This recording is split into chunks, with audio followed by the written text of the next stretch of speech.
The old Waterhouse. There was an old, crumbling building on the heath, known as the Waterhouse.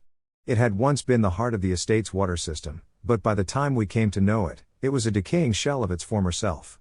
The roof sagged, the iron doors were rusted and barely hung on their hinges, and the windows, shattered from generations of kids throwing stones, gave it a sinister look. Despite its decay, the building still functioned. It somehow continued to pump water, though no one understood how.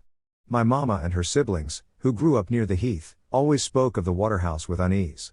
There were whispers of strange sounds at night, and lights flickering in the windows when no one was supposed to be there. One hot summer day, me and my cousins, set off to pick blackberries. The older boys, H and B, were in charge. They were 16, 17, maybe 18, and always responsible. They babysat us, entertaining us with spooky stories. We begged for these tales, especially the ones about the Waterhouse. Gron's house sat on the edge of the heath.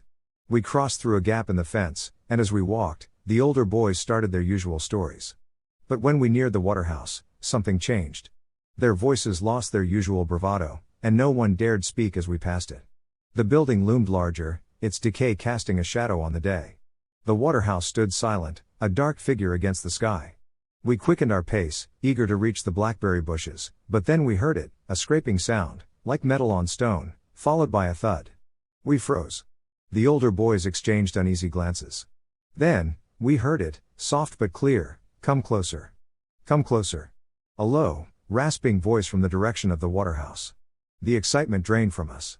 Without a word, the older boys ushered us back down the path, their faces pale. No one looked back. We didn't speak again until we were safely home.